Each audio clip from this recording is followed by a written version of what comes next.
നമ്മുടെ നാട്ടിലെ ഏതൊരു ജംഗ്ഷനിലേക്ക് നോക്കുവാണെങ്കിലും നമുക്ക് ഇന്നൊരു ബേക്കറി കാണാൻ സാധിക്കും.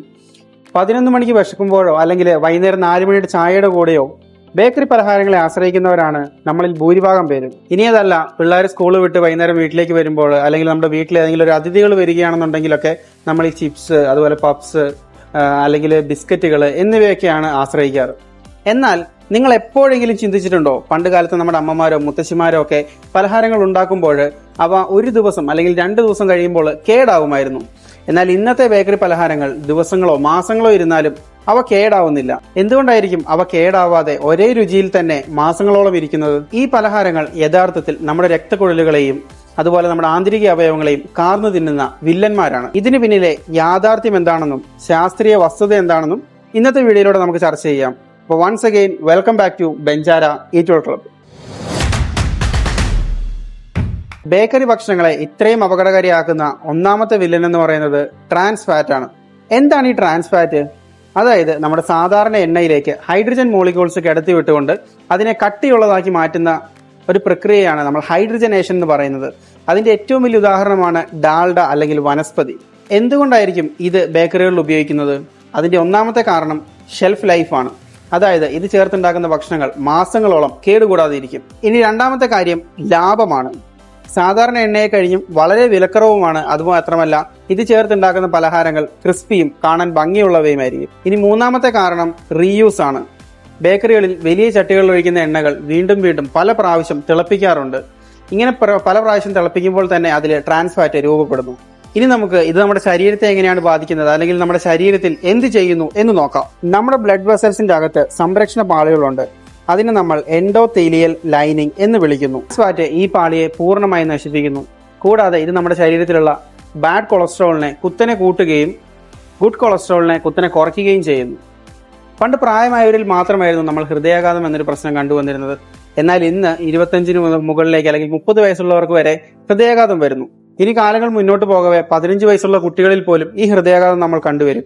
ഇതിന്റെ പ്രധാനപ്പെട്ട കാരണം ട്രാൻസ് ഫാറ്റ് ആണ്. ഇനി രണ്ടാമത്തെ വില്ലൻ മൈദയാണ്.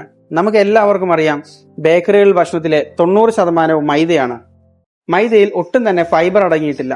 നാരുകൾ ഒട്ടും അടങ്ങിയിട്ടില്ലാത്തതുകൊണ്ട് തന്നെ മൈദ അടങ്ങിയ ഭക്ഷണങ്ങൾ കഴിക്കുമ്പോൾ നമ്മുടെ രക്തത്തിലെ ഗ്ലൂക്കോസിന്റെ അളവ് പെട്ടെന്ന് തന്നെ ഉയരുന്നു.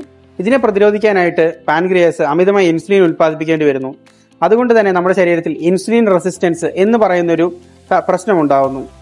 തുടർന്ന് നമ്മൾ ടൈപ്പ് 2 പ്രമേഹത്തിന് അടിമയാവും. മാത്രമല്ല, നാരുകളില്ലാത്ത ഈ ഭക്ഷണം നമ്മുടെ വൻകുടലിൽ അടിഞ്ഞുകൂടുകയും കഠിനമായ ഇൻഫ്ലമേഷന് അത് കാരണമാവുകയും ചെയ്യും. ഈ ഇൻഫ്ലമേഷൻ കാരണം നമ്മുടെ രക്തക്കുഴലുകളിൽ ഫ്രീ റാഡിക്കലുകൾ രൂപപ്പെടുകയും നമ്മുടെ രക്തയോട്ടം തടസ്സപ്പെടുകയും ചെയ്യും. ഇനി അടുത്ത വില്ലൻ എന്ന് പറയുന്നത് അമിതമായ ഷുഗർ ആണ്.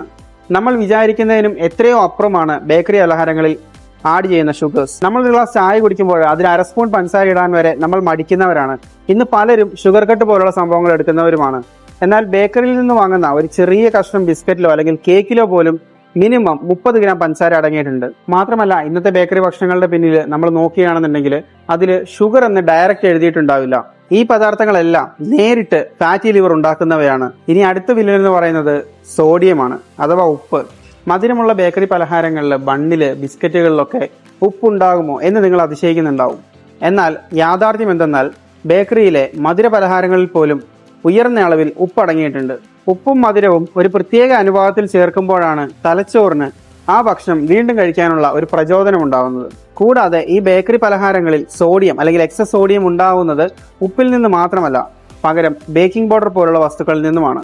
മാത്രമല്ല, എക്സസ് സോഡിയത്തിന്റെ പിന്നിൽ ഏറ്റവും പ്രധാനപ്പെട്ടതായി പ്രവർത്തിക്കുന്ന ഒന്നാണ് അജിനോമോട്ടോ. ഇവയെല്ലാം നമ്മുടെ ബ്രെഡ് സോഫ്റ്റ് ആക്കാനായിട്ടും രുചി കൂട്ടാനായിട്ടും ഒക്കെ ധാരാളമായി ഉപയോഗിക്കുന്നവയാണ്. നമ്മുടെ ശരീരത്തിൽ എക്സസ് സോഡിയം ഉണ്ടാകുമ്പോൾ നമ്മുടെ രക്തക്കുഴലുകളിൽ നിന്ന് കൂടുതൽ ഫ്ലൂയിഡുകൾ അവർ വലിച്ചെടുക്കും.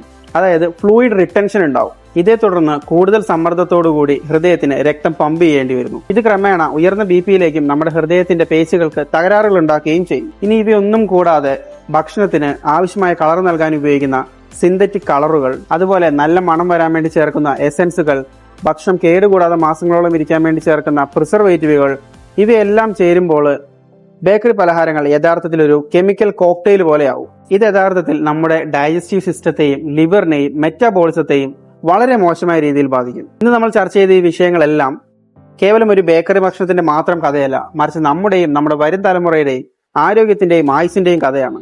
ഒരു നിമിഷത്തെ നമ്മുടെ നാവിന്റെ രുചിക്ക് വേണ്ടി നമ്മൾ വാങ്ങിക്കഴിക്കുന്ന ബേക്കറി പലഹാരങ്ങളെല്ലാം അറിഞ്ഞോ അറിയാതെയോ നമ്മുടെ രക്തക്കുഴലുകളെയും ഹൃദയത്തെയും മറ്റ് ആന്തരിക അവയവങ്ങളെയും നശിപ്പിച്ചുകൊണ്ടിരിക്കുകയാണ്. മാറ്റങ്ങൾ എപ്പോഴും നമ്മുടെ അടുക്കളയിൽ നിന്നാണ് തുടങ്ങേണ്ടത്.